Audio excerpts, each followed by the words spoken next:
오늘 여러분과 나눌 이야기는 어쩌면 우리 모두가 마음속 깊이 느끼고 있는 하나의 질문에서 시작됩니다. 어떤 조직에서는 사람들이 서로를 믿고 협력하며 놀라운 성과를 내는 반면 어떤 조직에서는 서로를 경계하고 자신의 이익만을 좇게 되는 걸까요? 그 차이는 과연 개인의 능력이나 인성에만 달려있는 것일까요? 선한 사람을 나쁜 환경에 두면 그 사람은 나쁜 행동을 하게 될 수 있습니다. 반대로 과거에 잘못을 저질렀거나 신뢰를 잃었던 사람이라도 좋은 환경 속에 있다면 놀랍게도 자신의 삶을 바꾸고 사회의 훌륭한 구성원으로 거듭날 수 있습니다. 결국 핵심은 사람이 아니라 사람을 둘러싼 환경이라는 것입니다. 우리 인간은 사회적 동물입니다. 우리는 우리가 속한 환경에 본능적으로 반응합니다. 만약 우리가 소속된 집단 안에서 안전하다고 느낄 수 있는 환경이 조성된다면 우리의 자연스러운 반응은 신뢰와 협력으로 나타납니다. 기억해야 할 점은 신뢰와 협력은 지시나 명령으로 만들어낼 수 없다는 것입니다. 그것은 감정의 영역입니다. 아무리 멋진 파워포인트로 서로를 믿읍시다 라고 발표해도 마음에서 우러나오는 신뢰는 생기지 않습니다. 나를 믿어줘 라는 말은 결코 효과가 없습니다. 반대로 우리가 함께 일하는 동료들을 두려워하고 경쟁자로 여기게 만드는 환경에서는 어떨까요? 그 속에서 우리의 자연스러운 반응은 편집증, 냉소, 불신, 그리고 이기심으로 나타납니다. 안타깝게도 오늘날 많은 리더들이 이 사실을 간과하고 있습니다. 진정한 리더십은 책임지는 자리에 앉아 지시하는 것이 아닙니다. 자신이 책임져야 할 사람들을 돌보는 것입니다. 훌륭한 리더는 모든 직원이 자신을 위해 일한다고 생각하지 않습니다. 오히려 자신이 직원들을 위해 일한다고 생각합니다. 직원들을 안전하게 보호하고 그들이 소중한 존재라고 느끼게 해주는 것, 그것이 리더의 가장 중요한 책임입니다. 그렇게 할 때 직원들은 자신의 피와 땀과 눈물을 바쳐 리더의 비전을 함께 이루고자 할 것입니다. 그런데 최근 몇 년간 제가 어디를 가서 강연을 하든 빠지지 않고 듣는 질문이 있습니다.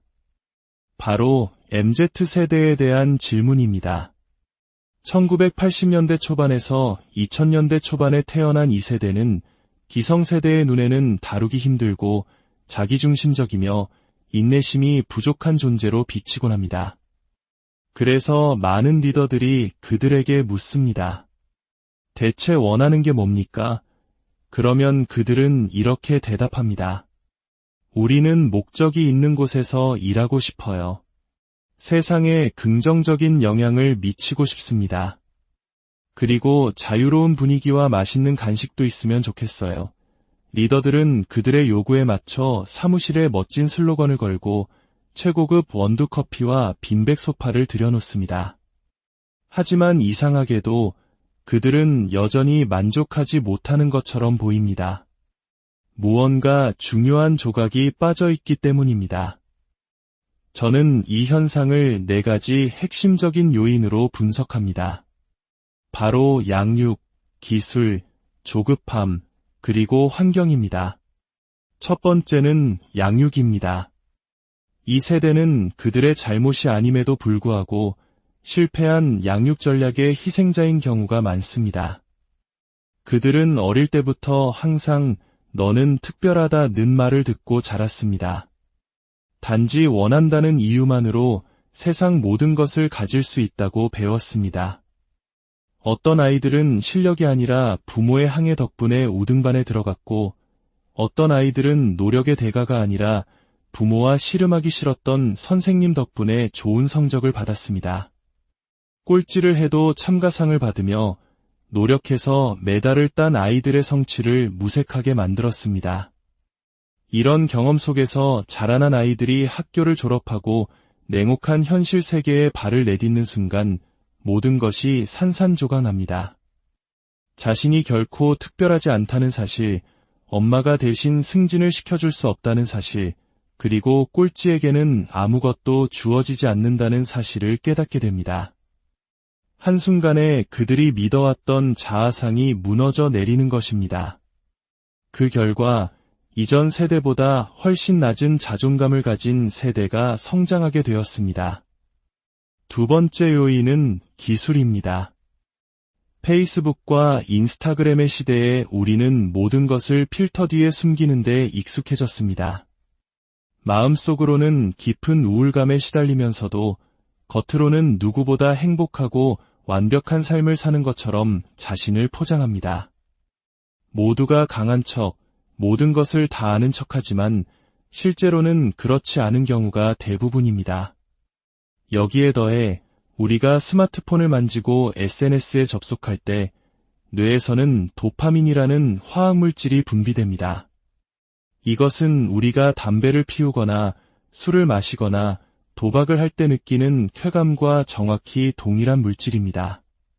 즉, 매우 중독성이 강하다는 의미입니다. 우리는 술, 담배, 도박에는 엄격한 연령 제한을 둡니다. 하지만 스마트폰과 SNS에는 아무런 제한이 없습니다.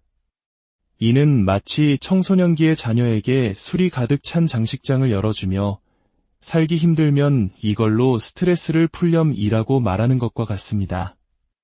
인생에서 가장 큰 스트레스를 겪는 청소년기에 우리는 그들에게 중독성 강한 마취제를 아무런 제재 없이 쥐어준 셈입니다. 과거의 알코올 중독자들은 스트레스를 받을 때 사람 대신 술병을 찾았습니다. 오늘날의 젊은 세대는 스트레스를 받을 때 사람 대신 스마트폰을 찾습니다. 그들은 깊고 의미 있는 관계를 형성하는 방법을 배울 기회를 놓쳤습니다. 그들의 우정은 피상적이고 힘들 때 기댈 수 있는 친구가 없다고 스스로 인정합니다. 스트레스에 대처할 내면에 힘이 없기 때문에 일시적인 위안을 주는 디지털 기기에 더욱 의존하게 되는 악순환이 반복됩니다. 세 번째는 조급함입니다. 이 세대는 즉각적인 만족의 시대에 성장했습니다. 아마존에서 물건을 사면 다음날 도착하고 보고 싶은 영화는 넷플릭스를 켜기만 하면 됩니다. 다음 주까지 기다릴 필요 없이 드라마 전 시즌을 밤새워 정주행할 수 있습니다. 데이트 상대를 찾기 위해 어색한 만남의 기술을 익힐 필요도 없습니다. 그저 화면을 오른쪽으로 넘기기만 하면 됩니다. 세상의 모든 것을 즉시 얻을 수 있었지만 단 두 가지만은 예외였습니다. 바로 직업 만족도와 깊이 있는 인간관계입니다. 이 두 가지를 위한 앱은 세상에 존재하지 않습니다. 그것들은 느리고 불편하며 때로는 지저분하기까지 한 길고 긴 여정입니다. 그래서 저는 이제 막 사회생활을 시작한 똑똑하고 이상적인 젊은이들을 만날 때마다 비슷한 이야기를 듣습니다. 입사한 지 8개월 됐는데 퇴사할까 봐요.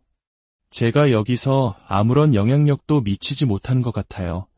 그들은 마치 거대한 산기슭에 서서 저 멀리 정상에 있는 영향력이라는 추상적인 개념만을 바라보고 있습니다.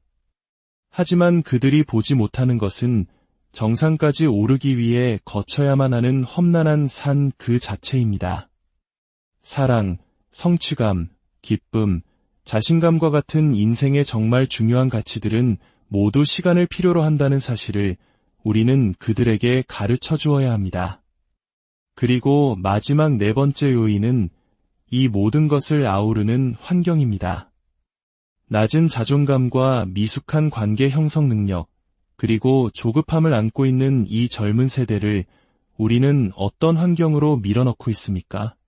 우리는 그들을 사람보다 숫자를, 한 인간의 긴 인생보다 회사의 단기적인 이익을 더 중요하게 여기는 기업 환경에 던져넣고 있습니다.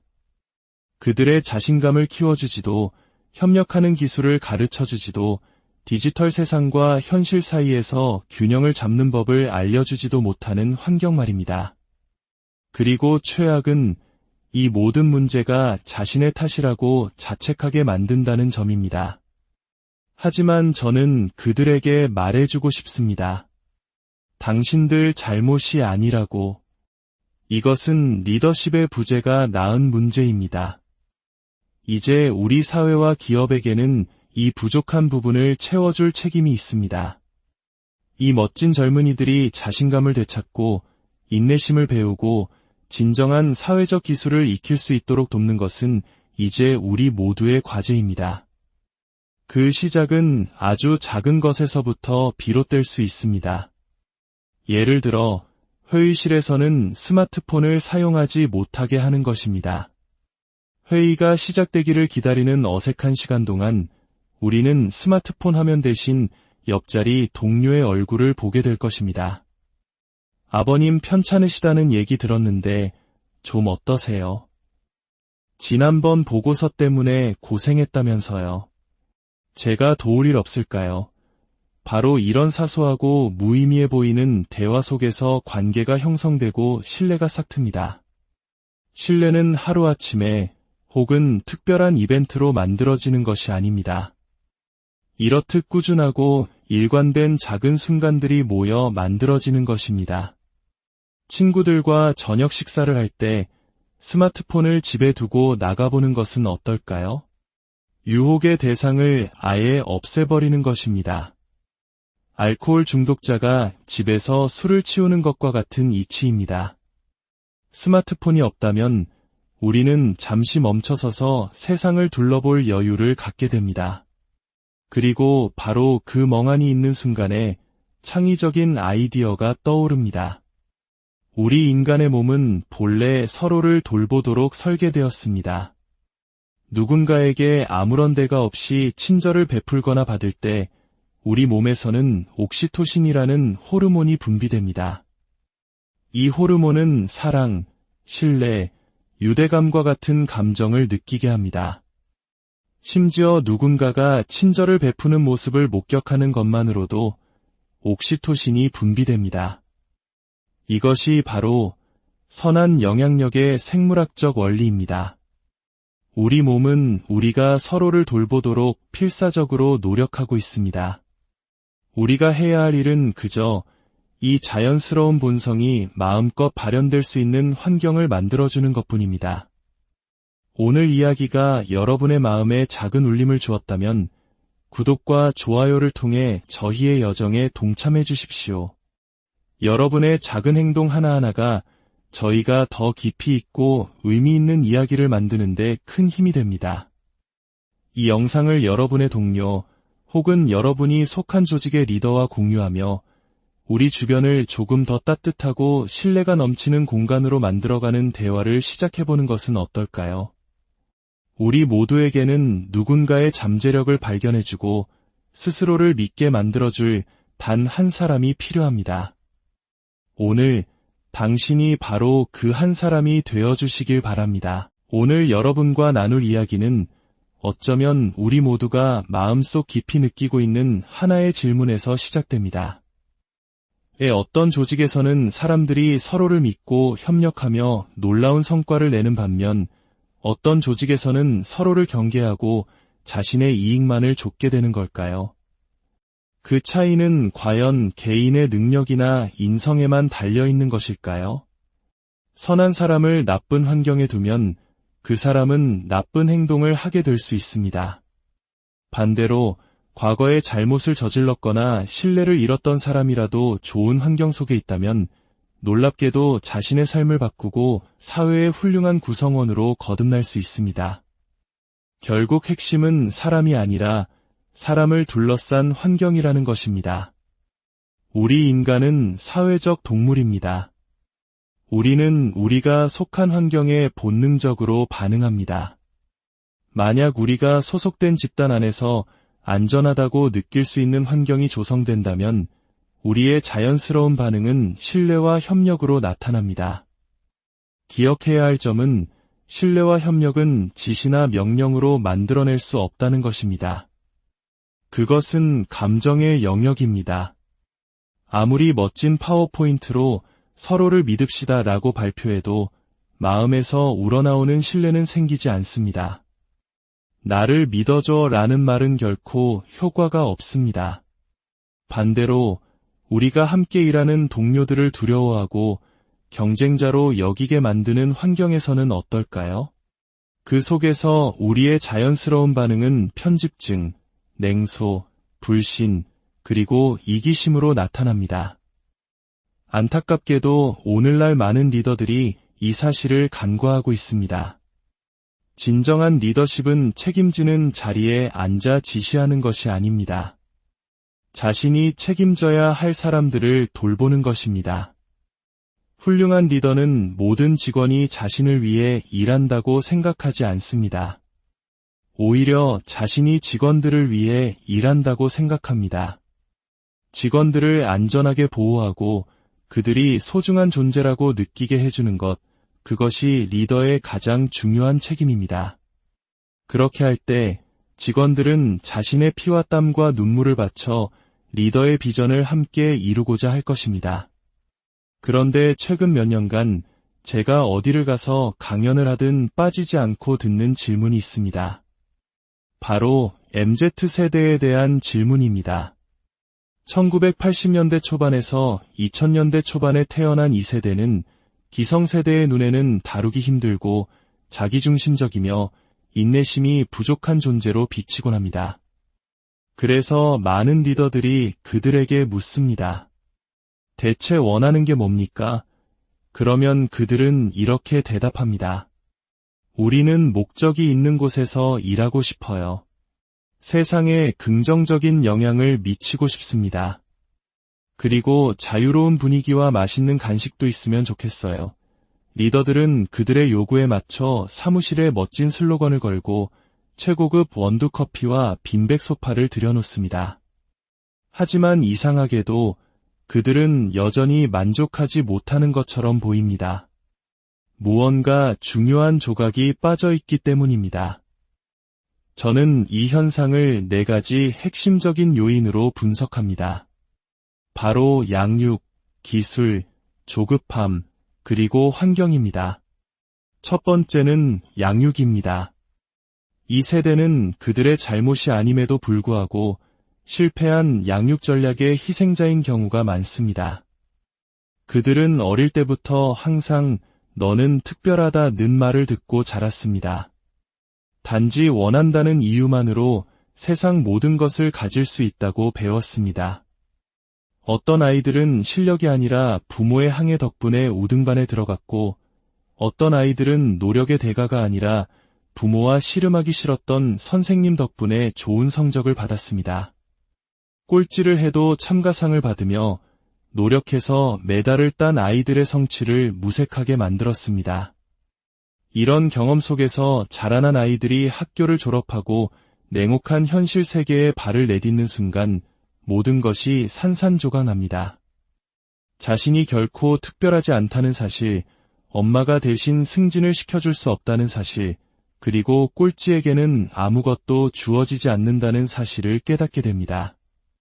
한순간에 그들이 믿어왔던 자아상이 무너져 내리는 것입니다. 그 결과 이전 세대보다 훨씬 낮은 자존감을 가진 세대가 성장하게 되었습니다. 두 번째 요인은 기술입니다. 페이스북과 인스타그램의 시대에 우리는 모든 것을 필터 뒤에 숨기는 데 익숙해졌습니다. 마음속으로는 깊은 우울감에 시달리면서도 겉으로는 누구보다 행복하고 완벽한 삶을 사는 것처럼 자신을 포장합니다. 모두가 강한 척, 모든 것을 다 아는 척하지만 실제로는 그렇지 않은 경우가 대부분입니다. 여기에 더해 우리가 스마트폰을 만지고 SNS에 접속할 때 뇌에서는 도파민이라는 화학물질이 분비됩니다. 이것은 우리가 담배를 피우거나 술을 마시거나 도박을 할 때 느끼는 쾌감과 정확히 동일한 물질입니다. 즉, 매우 중독성이 강하다는 의미입니다. 우리는 술, 담배, 도박에는 엄격한 연령 제한을 둡니다. 하지만 스마트폰과 SNS에는 아무런 제한이 없습니다. 이는 마치 청소년기의 자녀에게 술이 가득 찬 장식장을 열어주며 살기 힘들면 이걸로 스트레스를 풀렴이라고 말하는 것과 같습니다. 인생에서 가장 큰 스트레스를 겪는 청소년기에 우리는 그들에게 중독성 강한 마취제를 아무런 제재 없이 쥐어준 셈입니다. 과거의 알코올 중독자들은 스트레스를 받을 때 사람 대신 술병을 찾았습니다. 오늘날의 젊은 세대는 스트레스를 받을 때 사람 대신 스마트폰을 찾습니다. 그들은 깊고 의미 있는 관계를 형성하는 방법을 배울 기회를 놓쳤습니다. 그들의 우정은 피상적이고 힘들 때 기댈 수 있는 친구가 없다고 스스로 인정합니다. 스트레스에 대처할 내면의 힘이 없기 때문에 일시적인 위안을 주는 디지털 기기에 더욱 의존하게 되는 악순환이 반복됩니다. 세 번째는 조급함입니다. 이 세대는 즉각적인 만족의 시대에 성장했습니다. 아마존에서 물건을 사면 다음날 도착하고 보고 싶은 영화는 넷플릭스를 켜기만 하면 됩니다. 다음 주까지 기다릴 필요 없이 드라마 전 시즌을 밤새워 정주행할 수 있습니다. 데이트 상대를 찾기 위해 어색한 만남의 기술을 익힐 필요도 없습니다. 그저 화면을 오른쪽으로 넘기기만 하면 됩니다. 세상의 모든 것을 즉시 얻을 수 있었지만 단 2가지만은 예외였습니다. 바로 직업 만족도와 깊이 있는 인간관계입니다. 이 2가지를 위한 앱은 세상에 존재하지 않습니다. 그것들은 느리고 불편하며 때로는 지저분하기까지 한 길고 긴 여정입니다. 그래서 저는 이제 막 사회생활을 시작한 똑똑하고 이상적인 젊은이들을 만날 때마다 비슷한 이야기를 듣습니다. 입사한 지 8개월 됐는데 퇴사할까 봐요. 제가 여기서 아무런 영향력도 미치지 못한 것 같아요. 그들은 마치 거대한 산기슭에 서서 저 멀리 정상에 있는 영향력이라는 추상적인 개념만을 바라보고 있습니다. 하지만 그들이 보지 못하는 것은 정상까지 오르기 위해 거쳐야만 하는 험난한 산 그 자체입니다. 사랑, 성취감, 기쁨, 자신감과 같은 인생의 정말 중요한 가치들은 모두 시간을 필요로 한다는 사실을 우리는 그들에게 가르쳐 주어야 합니다. 그리고 마지막 4번째 요인은 이 모든 것을 아우르는 환경입니다. 낮은 자존감과 미숙한 관계 형성 능력, 그리고 조급함을 안고 있는 이 젊은 세대를 우리는 어떤 환경으로 밀어넣고 있습니까?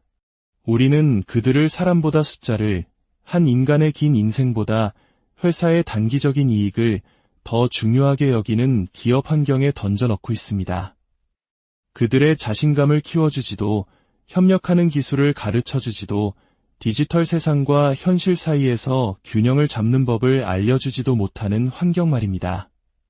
그리고 최악은 이 모든 문제가 자신의 탓이라고 자책하게 만든다는 점입니다. 하지만 저는 그들에게 말해주고 싶습니다. 당신들 잘못이 아니라고. 이것은 리더십의 부재가 낳은 문제입니다. 이제 우리 사회와 기업에게는 이 부족한 부분을 채워줄 책임이 있습니다. 이 멋진 젊은이들이 자신감을 되찾고 인내심을 배우고 진정한 사회적 기술을 익힐 수 있도록 돕는 것은 이제 우리 모두의 과제입니다. 그 시작은 아주 작은 것에서부터 비롯될 수 있습니다. 예를 들어 회의실에서는 스마트폰을 사용하지 못하게 하는 것입니다. 회의가 시작되기를 기다리는 어색한 시간 동안 우리는 스마트폰 화면 대신 옆자리 동료의 얼굴을 보게 될 것입니다. 아버님 편찮으시다는 얘기 들었는데 좀 어떠세요? 지난번 보고서 때문에 고생했다면서요. 제가 도울 일 없을까요? 바로 이런 사소하고 무의미해 보이는 대화 속에서 관계가 형성되고 신뢰가 싹틉니다. 신뢰는 하루아침에 혹은 특별한 이벤트로 만들어지는 것이 아닙니다. 이렇듯 꾸준하고 일관된 작은 순간들이 모여 만들어지는 것입니다. 친구들과 저녁 식사를 할 때 스마트폰을 집에 두고 나가보는 것은 어떨까요? 유혹의 대상을 아예 없애버리는 것입니다. 알코올 중독자가 집에서 술을 치우는 것과 같은 이치입니다. 스마트폰이 없다면 우리는 잠시 멈춰서서 세상을 둘러볼 여유를 갖게 됩니다. 그리고 바로 그 멍하니 있는 순간에 창의적인 아이디어가 떠오릅니다. 우리 인간의 몸은 본래 서로를 돌보도록 설계되었습니다. 누군가에게 아무런 대가 없이 친절을 베풀거나 받을 때 우리 몸에서는 옥시토신이라는 호르몬이 분비됩니다. 이 호르몬은 사랑, 신뢰, 유대감과 같은 감정을 느끼게 합니다. 심지어 누군가가 친절을 베푸는 모습을 목격하는 것만으로도 옥시토신이 분비됩니다. 이것이 바로 선한 영향력의 생물학적 원리입니다. 우리 몸은 우리가 서로를 돌보도록 필사적으로 노력하고 있습니다. 우리가 해야 할 일은 그저 이 자연스러운 본성이 마음껏 발현될 수 있는 환경을 만들어주는 것뿐입니다. 오늘 이야기가 여러분의 마음에 작은 울림을 주었다면 구독과 좋아요를 통해 저희의 여정에 동참해 주십시오. 여러분의 작은 행동 하나하나가 저희가 더 깊이 있고 의미 있는 이야기를 만드는 데 큰 힘이 됩니다. 이 영상을 여러분의 동료 혹은 여러분이 속한 조직의 리더와 공유하며 우리 주변을 조금 더 따뜻하고 신뢰가 넘치는 공간으로 만들어가는 대화를 시작해보는 것은 어떨까요? 우리 모두에게는 누군가의 잠재력을 발견해주고 스스로를 믿게 만들어줄 단 한 사람이 필요합니다. 오늘 당신이 바로 그 한 사람이 되어주시길 바랍니다. 오늘 여러분과 나눌 이야기는 어쩌면 우리 모두가 마음속 깊이 느끼고 있는 하나의 질문에서 시작됩니다. 어떤 조직에서는 사람들이 서로를 믿고 협력하며 놀라운 성과를 내는 반면 어떤 조직에서는 서로를 경계하고 자신의 이익만을 좇게 되는 걸까요? 그 차이는 과연 개인의 능력이나 인성에만 달려있는 것일까요? 선한 사람을 나쁜 환경에 두면 그 사람은 나쁜 행동을 하게 될 수 있습니다. 반대로 과거에 잘못을 저질렀거나 신뢰를 잃었던 사람이라도 좋은 환경 속에 있다면 놀랍게도 자신의 삶을 바꾸고 사회의 훌륭한 구성원으로 거듭날 수 있습니다. 결국 핵심은 사람이 아니라 사람을 둘러싼 환경이라는 것입니다. 우리 인간은 사회적 동물입니다. 우리는 우리가 속한 환경에 본능적으로 반응합니다. 만약 우리가 소속된 집단 안에서 안전하다고 느낄 수 있는 환경이 조성된다면 우리의 자연스러운 반응은 신뢰와 협력으로 나타납니다. 기억해야 할 점은 신뢰와 협력은 지시나 명령으로 만들어낼 수 없다는 것입니다. 그것은 감정의 영역입니다. 아무리 멋진 파워포인트로 서로를 믿읍시다 라고 발표해도 마음에서 우러나오는 신뢰는 생기지 않습니다. 나를 믿어줘 라는 말은 결코 효과가 없습니다. 반대로 우리가 함께 일하는 동료들을 두려워하고 경쟁자로 여기게 만드는 환경에서는 어떨까요? 그 속에서 우리의 자연스러운 반응은 편집증, 냉소, 불신, 그리고 이기심으로 나타납니다. 안타깝게도 오늘날 많은 리더들이 이 사실을 간과하고 있습니다. 진정한 리더십은 책임지는 자리에 앉아 지시하는 것이 아닙니다. 자신이 책임져야 할 사람들을 돌보는 것입니다. 훌륭한 리더는 모든 직원이 자신을 위해 일한다고 생각하지 않습니다. 오히려 자신이 직원들을 위해 일한다고 생각합니다. 직원들을 안전하게 보호하고 그들이 소중한 존재라고 느끼게 해주는 것, 그것이 리더의 가장 중요한 책임입니다. 그렇게 할 때 직원들은 자신의 피와 땀과 눈물을 바쳐 리더의 비전을 함께 이루고자 할 것입니다. 그런데 최근 몇 년간 제가 어디를 가서 강연을 하든 빠지지 않고 듣는 질문이 있습니다.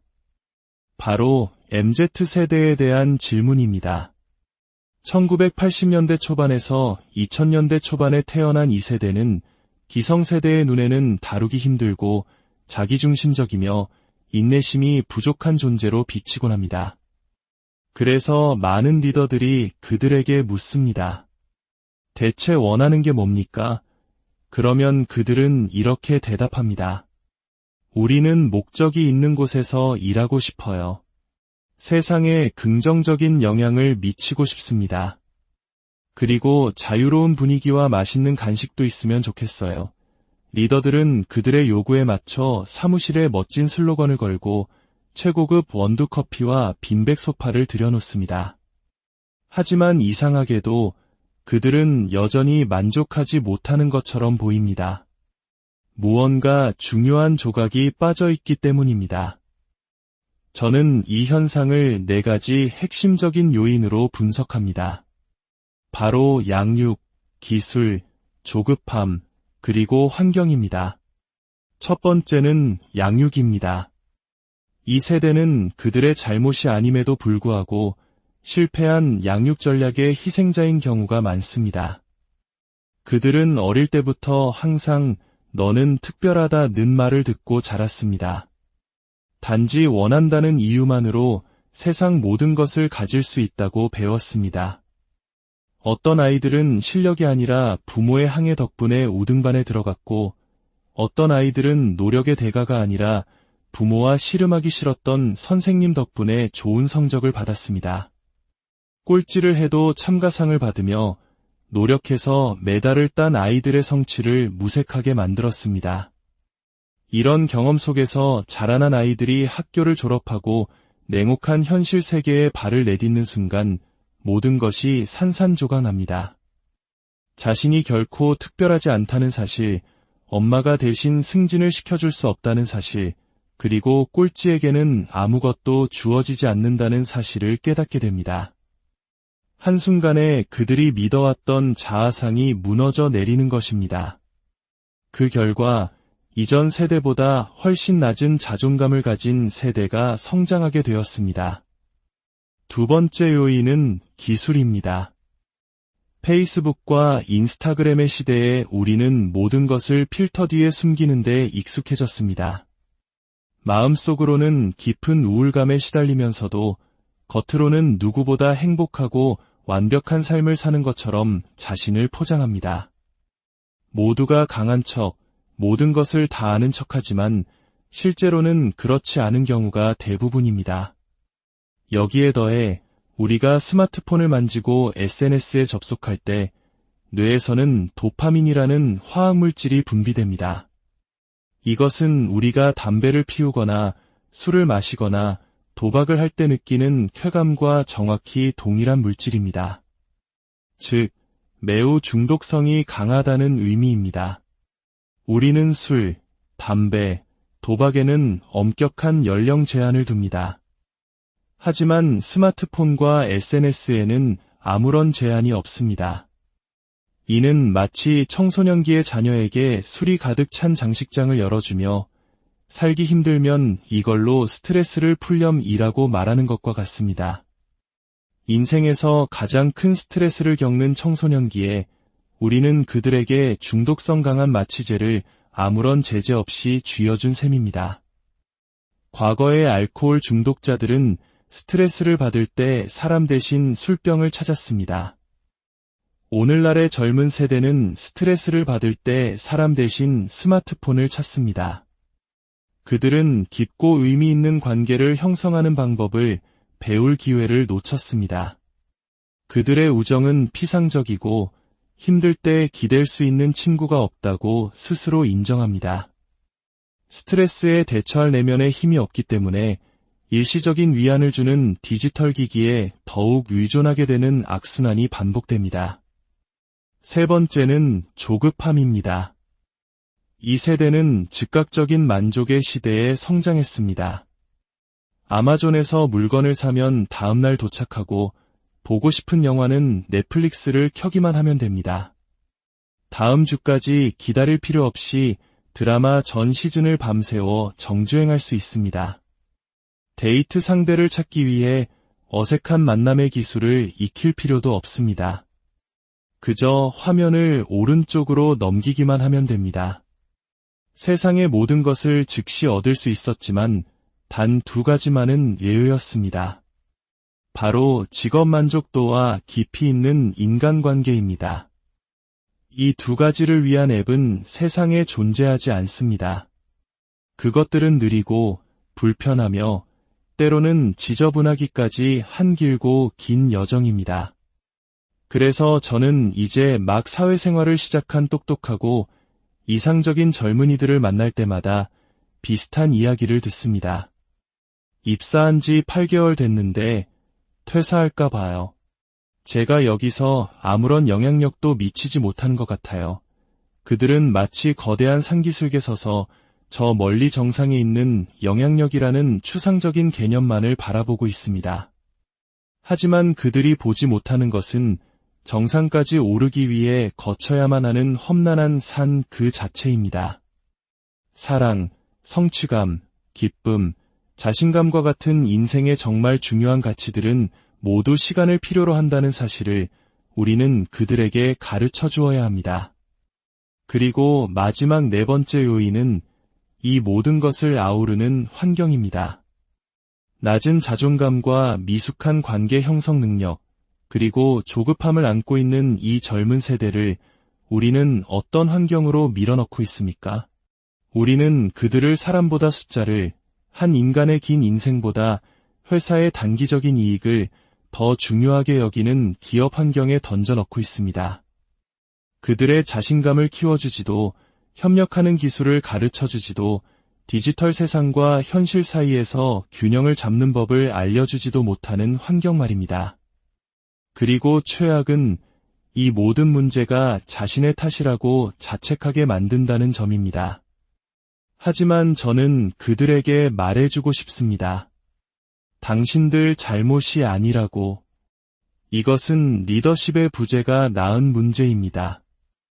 이제 우리 사회와 기업에게는 이 부족한 부분을 채워줄 책임이 있습니다. 이 멋진 젊은이들이 자신감을 되찾고 인내심을 배우고 진정한 사회적 기술을 익힐 수 있도록 돕는 것은 이제 우리 모두의 과제입니다. 그 시작은 아주 작은 것에서부터 비롯될 수 있습니다. 예를 들어 회의실에서는 스마트폰을 사용하지 못하게 하는 것입니다. 회의가 시작되기를 기다리는 어색한 시간 동안 우리는 스마트폰 화면 대신 옆자리 동료의 얼굴을 보게 될 것입니다. 아버님 편찮으시다는 얘기 들었는데 좀 어떠세요? 지난번 보고서 때문에 고생했다면서요. 제가 도울 일 없을까요? 바로 이런 사소하고 무의미해 보이는 대화 속에서 관계가 형성되고 신뢰가 싹틉니다. 신뢰는 하루아침에 혹은 특별한 이벤트로 만들어지는 것이 아닙니다. 이렇듯 꾸준하고 일관된 작은 순간들이 모여 만들어지는 것입니다. 친구들과 저녁 식사를 할 때 스마트폰을 집에 두고 나가보는 것은 어떨까요? 유혹의 대상을 아예 없애버리는 것입니다. 알코올 중독자가 집에서 술을 치우는 것과 같은 이치입니다. 스마트폰이 없다면 우리는 잠시 멈춰서서 세상을 둘러볼 여유를 갖게 됩니다.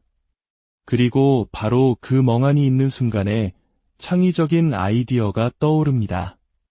우리 인간의 몸은 본래 서로를 돌보도록 설계되었습니다. 누군가에게 아무런 대가 없이 친절을 베풀거나 받을 때 우리 몸에서는 옥시토신이라는 호르몬이 분비됩니다. 이 호르몬은 사랑, 신뢰, 유대감과 같은 감정을 느끼게 합니다. 심지어 누군가가 친절을 베푸는 모습을 목격하는 것만으로도 옥시토신이 분비됩니다. 이것이 바로 선한 영향력의 생물학적 원리입니다. 우리 몸은 우리가 서로를 돌보도록 필사적으로 노력하고 있습니다. 우리가 해야 할 일은 그저 이 자연스러운 본성이 마음껏 발현될 수 있는 환경을 만들어주는 것뿐입니다. 오늘 이야기가 여러분의 마음에 작은 울림을 주었다면 구독과 좋아요를 통해 저희의 여정에 동참해 주십시오.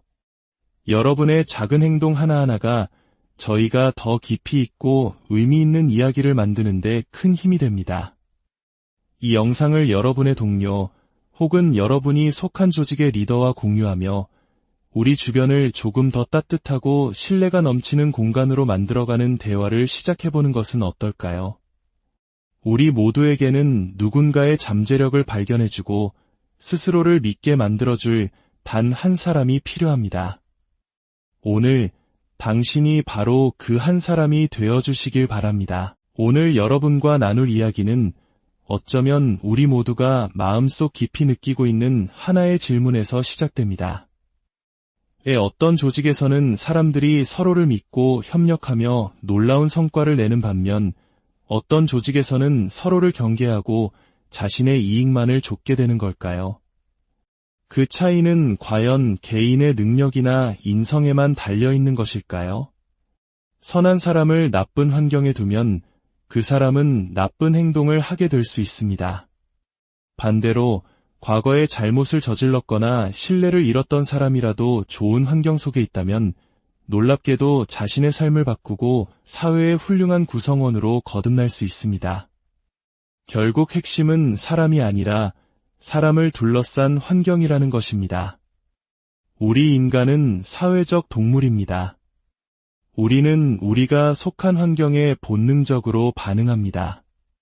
만약 우리가 소속된 집단 안에서 안전하다고 느낄 수 있는 환경이 조성된다면 우리의 자연스러운 반응은 신뢰와 협력으로 나타납니다. 기억해야 할 점은 신뢰와 협력은 지시나 명령으로 만들어낼 수 없다는 것입니다. 그것은 감정의 영역입니다. 아무리 멋진 파워포인트로 서로를 믿읍시다 라고 발표해도 마음에서 우러나오는 신뢰는 생기지 않습니다. 나를 믿어줘 라는 말은 결코 효과가 없습니다. 반대로 우리가 함께 일하는 동료들을 두려워하고 경쟁자로 여기게 만드는 환경에서는 어떨까요? 그 속에서 우리의 자연스러운 반응은 편집증, 냉소, 불신, 그리고 이기심으로 나타납니다. 안타깝게도 오늘날 많은 리더들이 이 사실을 간과하고 있습니다. 진정한 리더십은 책임지는 자리에 앉아 지시하는 것이 아닙니다. 자신이 책임져야 할 사람들을 돌보는 것입니다. 훌륭한 리더는 모든 직원이 자신을 위해 일한다고 생각하지 않습니다. 오히려 자신이 직원들을 위해 일한다고 생각합니다. 직원들을 안전하게 보호하고 그들이 소중한 존재라고 느끼게 해주는 것, 그것이 리더의 가장 중요한 책임입니다. 그렇게 할 때 직원들은 자신의 피와 땀과 눈물을 바쳐 리더의 비전을 함께 이루고자 할 것입니다. 그런데 최근 몇 년간 제가 어디를 가서 강연을 하든 빠지지 않고 듣는 질문이 있습니다. 바로 MZ세대에 대한 질문입니다. 1980년대 초반에서 2000년대 초반에 태어난 이 세대는 기성세대의 눈에는 다루기 힘들고 자기중심적이며 인내심이 부족한 존재로 비치곤 합니다. 그래서 많은 리더들이 그들에게 묻습니다. 대체 원하는 게 뭡니까? 그러면 그들은 이렇게 대답합니다. 우리는 목적이 있는 곳에서 일하고 싶어요. 세상에 긍정적인 영향을 미치고 싶습니다. 그리고 자유로운 분위기와 맛있는 간식도 있으면 좋겠어요. 리더들은 그들의 요구에 맞춰 사무실에 멋진 슬로건을 걸고 최고급 원두커피와 빈백 소파를 들여놓습니다. 하지만 이상하게도 그들은 여전히 만족하지 못하는 것처럼 보입니다. 무언가 중요한 조각이 빠져있기 때문입니다. 저는 이 현상을 4가지 핵심적인 요인으로 분석합니다. 바로 양육, 기술, 조급함, 그리고 환경입니다. 첫 번째는 양육입니다. 이 세대는 그들의 잘못이 아님에도 불구하고 실패한 양육 전략의 희생자인 경우가 많습니다. 그들은 어릴 때부터 항상 너는 특별하다는 말을 듣고 자랐습니다. 단지 원한다는 이유만으로 세상 모든 것을 가질 수 있다고 배웠습니다. 어떤 아이들은 실력이 아니라 부모의 항해 덕분에 5등반에 들어갔고, 어떤 아이들은 노력의 대가가 아니라 부모와 씨름하기 싫었던 선생님 덕분에 좋은 성적을 받았습니다. 꼴찌를 해도 참가상을 받으며 노력해서 메달을 딴 아이들의 성취를 무색하게 만들었습니다. 이런 경험 속에서 자라난 아이들이 학교를 졸업하고 냉혹한 현실 세계에 발을 내딛는 순간 모든 것이 산산조각납니다. 자신이 결코 특별하지 않다는 사실, 엄마가 대신 승진을 시켜줄 수 없다는 사실, 그리고 꼴찌에게는 아무것도 주어지지 않는다는 사실을 깨닫게 됩니다. 한순간에 그들이 믿어왔던 자아상이 무너져 내리는 것입니다. 그 결과 이전 세대보다 훨씬 낮은 자존감을 가진 세대가 성장하게 되었습니다. 두 번째 요인은 기술입니다. 페이스북과 인스타그램의 시대에 우리는 모든 것을 필터 뒤에 숨기는 데 익숙해졌습니다. 마음속으로는 깊은 우울감에 시달리면서도 겉으로는 누구보다 행복하고 완벽한 삶을 사는 것처럼 자신을 포장합니다. 모두가 강한 척, 모든 것을 다 아는 척하지만 실제로는 그렇지 않은 경우가 대부분입니다. 여기에 더해 우리가 스마트폰을 만지고 SNS에 접속할 때 뇌에서는 도파민이라는 화학물질이 분비됩니다. 이것은 우리가 담배를 피우거나 술을 마시거나 도박을 할 때 느끼는 쾌감과 정확히 동일한 물질입니다. 즉, 매우 중독성이 강하다는 의미입니다. 우리는 술, 담배, 도박에는 엄격한 연령 제한을 둡니다. 하지만 스마트폰과 SNS에는 아무런 제한이 없습니다. 이는 마치 청소년기의 자녀에게 술이 가득 찬 장식장을 열어주며 살기 힘들면 이걸로 스트레스를 풀렴이라고 말하는 것과 같습니다. 인생에서 가장 큰 스트레스를 겪는 청소년기에 우리는 그들에게 중독성 강한 마취제를 아무런 제재 없이 쥐어준 셈입니다. 과거의 알코올 중독자들은 스트레스를 받을 때 사람 대신 술병을 찾았습니다. 오늘날의 젊은 세대는 스트레스를 받을 때 사람 대신 스마트폰을 찾습니다. 그들은 깊고 의미 있는 관계를 형성하는 방법을 배울 기회를 놓쳤습니다. 그들의 우정은 피상적이고 힘들 때 기댈 수 있는 친구가 없다고 스스로 인정합니다. 스트레스에 대처할 내면의 힘이 없기 때문에 일시적인 위안을 주는 디지털 기기에 더욱 의존하게 되는 악순환이 반복됩니다. 세 번째는 조급함입니다. 이 세대는 즉각적인 만족의 시대에 성장했습니다. 아마존에서 물건을 사면 다음날 도착하고 보고 싶은 영화는 넷플릭스를 켜기만 하면 됩니다. 다음 주까지 기다릴 필요 없이 드라마 전 시즌을 밤새워 정주행할 수 있습니다. 데이트 상대를 찾기 위해 어색한 만남의 기술을 익힐 필요도 없습니다. 그저 화면을 오른쪽으로 넘기기만 하면 됩니다.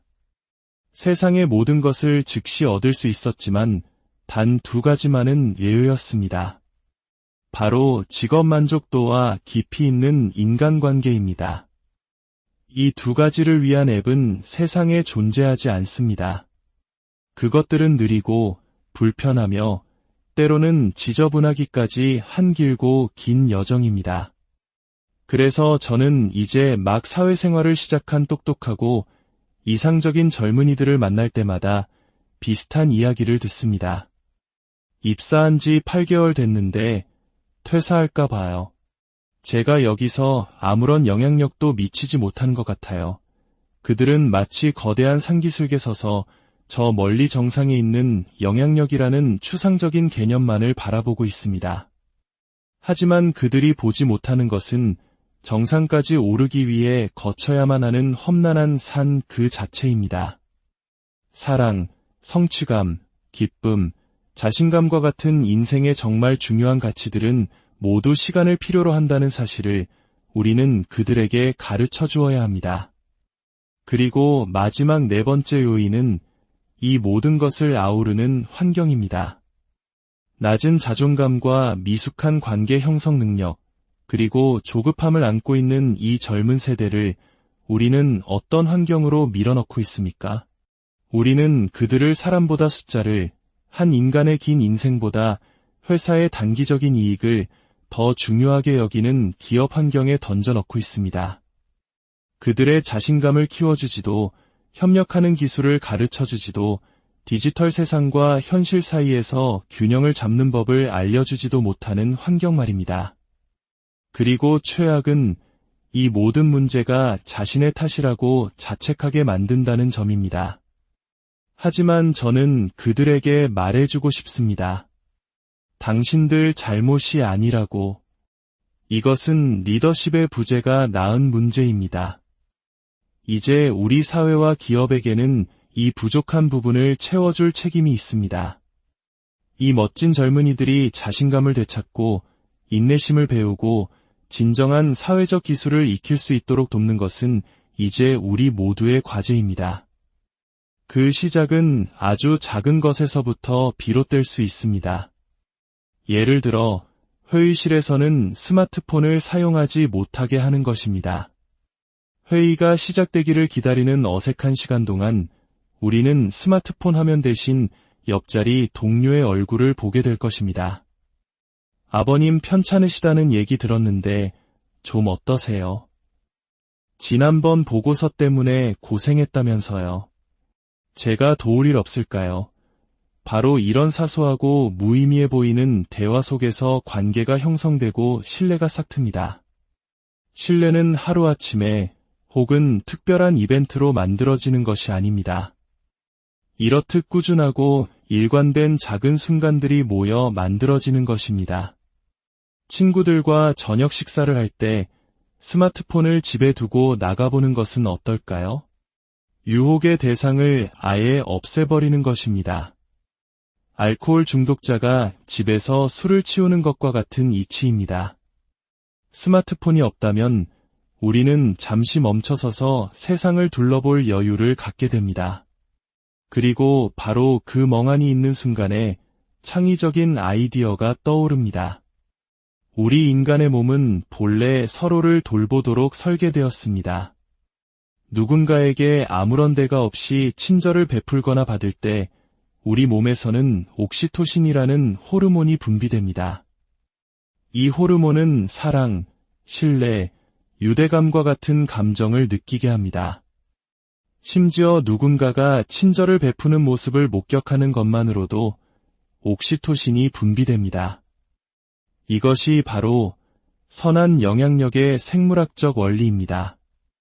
우리 몸은 우리가 서로를 돌보도록 필사적으로 노력하고 있습니다. 우리가 해야 할 일은 그저 이 자연스러운 본성이 마음껏 발현될 수 있는 환경을 만들어주는 것뿐입니다. 오늘 이야기가 여러분의 마음에 작은 울림을 주었다면 구독과 좋아요를 통해 저희의 여정에 동참해 주십시오. 여러분의 작은 행동 하나하나가 저희가 더 깊이 있고 의미 있는 이야기를 만드는 데 큰 힘이 됩니다. 이 영상을 여러분의 동료 혹은 여러분이 속한 조직의 리더와 공유하며 우리 주변을 조금 더 따뜻하고 신뢰가 넘치는 공간으로 만들어가는 대화를 시작해보는 것은 어떨까요? 우리 모두에게는 누군가의 잠재력을 발견해주고 스스로를 믿게 만들어줄 단 한 사람이 필요합니다. 오늘 당신이 바로 그 한 사람이 되어주시길 바랍니다. 오늘 여러분과 나눌 이야기는 어쩌면 우리 모두가 마음속 깊이 느끼고 있는 하나의 질문에서 시작됩니다. 어떤 조직에서는 사람들이 서로를 믿고 협력하며 놀라운 성과를 내는 반면 어떤 조직에서는 서로를 경계하고 자신의 이익만을 좇게 되는 걸까요? 그 차이는 과연 개인의 능력이나 인성에만 달려있는 것일까요? 선한 사람을 나쁜 환경에 두면 그 사람은 나쁜 행동을 하게 될 수 있습니다. 반대로 과거에 잘못을 저질렀거나 신뢰를 잃었던 사람이라도 좋은 환경 속에 있다면 놀랍게도 자신의 삶을 바꾸고 사회의 훌륭한 구성원으로 거듭날 수 있습니다. 결국 핵심은 사람이 아니라 사람을 둘러싼 환경이라는 것입니다. 우리 인간은 사회적 동물입니다. 우리는 우리가 속한 환경에 본능적으로 반응합니다. 만약 우리가 소속된 집단 안에서 안전하다고 느낄 수 있는 환경이 조성된다면 우리의 자연스러운 반응은 신뢰와 협력으로 나타납니다. 기억해야 할 점은 신뢰와 협력은 지시나 명령으로 만들어낼 수 없다는 것입니다. 그것은 감정의 영역입니다. 아무리 멋진 파워포인트로 서로를 믿읍시다 라고 발표해도 마음에서 우러나오는 신뢰는 생기지 않습니다. 나를 믿어줘 라는 말은 결코 효과가 없습니다. 반대로 우리가 함께 일하는 동료들을 두려워하고 경쟁자로 여기게 만드는 환경에서는 어떨까요? 그 속에서 우리의 자연스러운 반응은 편집증, 냉소, 불신, 그리고 이기심으로 나타납니다. 안타깝게도 오늘날 많은 리더들이 이 사실을 간과하고 있습니다. 진정한 리더십은 책임지는 자리에 앉아 지시하는 것이 아닙니다. 자신이 책임져야 할 사람들을 돌보는 것입니다. 훌륭한 리더는 모든 직원이 자신을 위해 일한다고 생각하지 않습니다. 오히려 자신이 직원들을 위해 일한다고 생각합니다. 직원들을 안전하게 보호하고 그들이 소중한 존재라고 느끼게 해주는 것, 그것이 리더의 가장 중요한 책임입니다.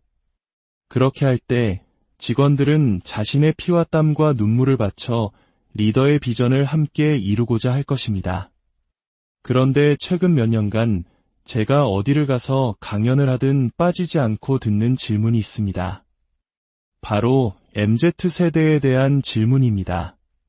1980년대 초반에서 2000년대 초반에 태어난 이 세대는 기성세대의 눈에는 다루기 힘들고 자기중심적이며 인내심이 부족한 존재로 비치곤 합니다.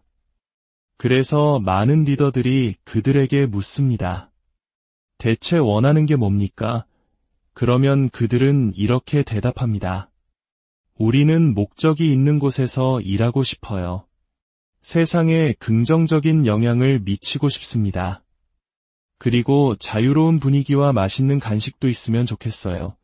리더들은 그들의 요구에 맞춰 사무실에 멋진 슬로건을 걸고 최고급 원두커피와 빈백 소파를 들여놓습니다. 하지만 이상하게도 그들은 여전히 만족하지 못하는 것처럼 보입니다. 무언가 중요한 조각이 빠져있기 때문입니다. 저는 이 현상을 4가지 핵심적인 요인으로 분석합니다. 바로 양육, 기술, 조급함, 그리고 환경입니다. 첫 번째는 양육입니다. 이 세대는 그들의 잘못이 아님에도 불구하고 실패한 양육 전략의 희생자인 경우가 많습니다. 그들은 어릴 때부터 항상 너는 특별하다는 말을 듣고 자랐습니다. 단지 원한다는 이유만으로 세상 모든 것을 가질 수 있다고 배웠습니다. 어떤 아이들은 실력이 아니라 부모의 항해 덕분에 우등반에 들어갔고, 어떤 아이들은 노력의 대가가 아니라 부모와 씨름하기 싫었던 선생님 덕분에 좋은 성적을 받았습니다. 꼴찌를 해도 참가상을 받으며 노력해서 메달을 딴 아이들의 성취를 무색하게 만들었습니다. 이런 경험 속에서 자라난 아이들이 학교를 졸업하고 냉혹한 현실 세계에 발을 내딛는 순간 모든 것이 산산조각납니다. 자신이 결코 특별하지 않다는 사실, 엄마가 대신 승진을 시켜줄 수 없다는 사실, 그리고 꼴찌에게는 아무것도 주어지지 않는다는 사실을 깨닫게 됩니다. 한순간에 그들이 믿어왔던 자아상이 무너져 내리는 것입니다. 그 결과 이전 세대보다 훨씬 낮은 자존감을 가진 세대가 성장하게 되었습니다. 두 번째 요인은 기술입니다. 페이스북과 인스타그램의 시대에 우리는 모든 것을 필터 뒤에 숨기는 데 익숙해졌습니다. 마음속으로는 깊은 우울감에 시달리면서도 겉으로는 누구보다 행복하고 완벽한 삶을 사는 것처럼 자신을 포장합니다. 모두가 강한 척, 모든 것을 다 아는 척하지만 실제로는 그렇지 않은 경우가 대부분입니다. 여기에 더해 우리가 스마트폰을 만지고 SNS에 접속할 때 뇌에서는 도파민이라는 화학물질이 분비됩니다. 이것은 우리가 담배를 피우거나 술을 마시거나 도박을 할 때 느끼는 쾌감과 정확히 동일한 물질입니다. 즉, 매우 중독성이 강하다는 의미입니다. 우리는 술, 담배, 도박에는 엄격한 연령 제한을 둡니다. 하지만 스마트폰과 SNS에는 아무런 제한이 없습니다. 이는 마치 청소년기의 자녀에게